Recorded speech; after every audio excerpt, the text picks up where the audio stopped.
and we represent clients all over the state. 60% of our cases are DUI related cases, and then the rest are everything else, which often involve drugs and substance use as well, as I'm sure many of you are familiar with.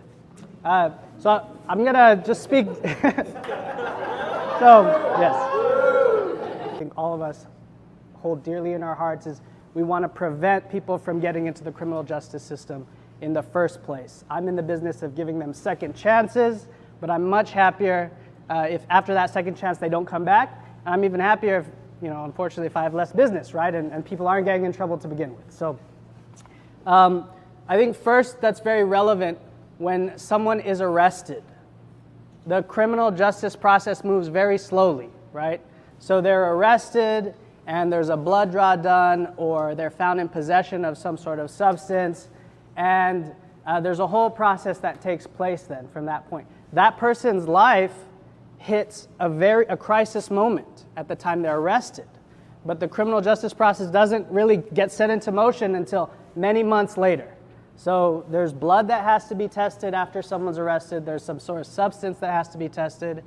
When it comes to misdemeanors, so like DUI cases generally, and when it comes to felony cases, the attitude of the government is very different towards the efforts that an individual is making to get sober and to get their life on track. When it comes to misdemeanor cases, especially driving under the influence charges, the state, for the most part, most prosecutorial agencies in the state, it does not matter to them the effort that someone is making. They will not necessarily reduce the sort of punishment that an individual is looking at just because someone gets themselves into treatment. And something I always tell my clients is, listen, if you're thinking about going into treatment, you have to do it for yourself, not because you're scared of what's going to happen to you later down the line.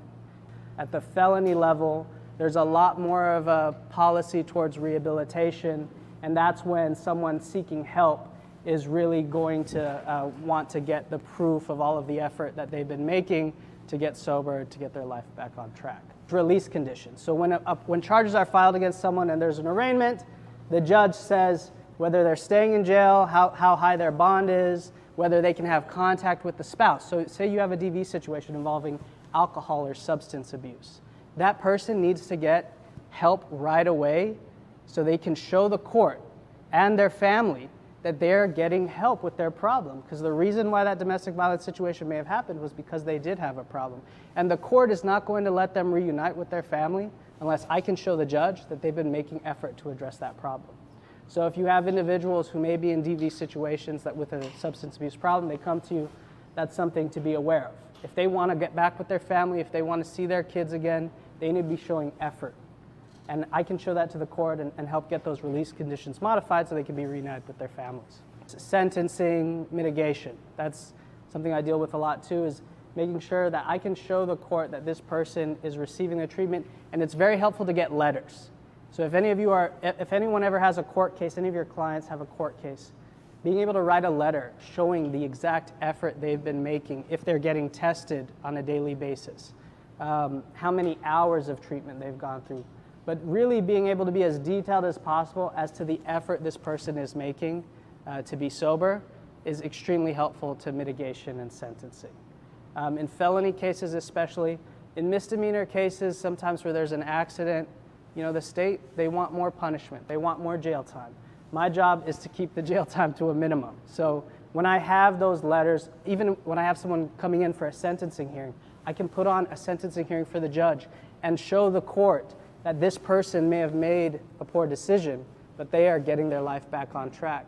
And oftentimes what we're able to do when we have that sort of documentation and support, the court will give them the minimum sentence.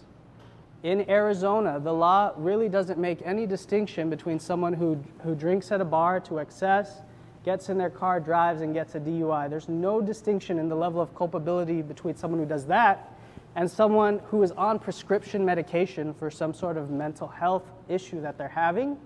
They are in their car, they get pulled over, and officers now, they're not asking if you've just been drinking. They ask, are you on any medications? Are you being prescribed? What are your prescriptions? They ask, another one that we hear a lot is, have you smoked any cannabis today? Have you used any cannabis recently? They get pulled over, and because they're coming back from the dispensary and on their passenger seat, they have a bag from the dispensary, they're getting yanked out of the car then. They're getting taken through field sobriety tests. Those field tests are not designed to detect any impairment by drugs. Those were designed specifically to detect impairment by alcohol. The other thing is we know that those field tests are very difficult to pass even if you're sober. If someone has mental health issues, it's true, right? It's true. We can't balance. None of us can balance that well. So if someone has mental health issues, though, and they're getting yanked out of a car, and maybe they have prior experiences with law enforcement, there's a lot of anxiety that's happening there. There's a lot of stress that's happening there. And they're telling the officer, I'm on prescribed medications for, I've had these cases, lamotrigine, bupropion. Those are not impairing substances. Those are mood regulators. This person is getting arrested and taken down to the station and charged with DUI, but they're having a mental health crisis. They're not driving under the influence. And this is something that police officers are not really trained on. This is something prosecutors don't really understand unless they've had personal experience with. So another thing that I think all of our clients need to be aware of is when they're getting prescribed substances, make sure they read the labels, make sure they consult with their physicians, whoever's prescribing that, to understand what are the limitations on that substance.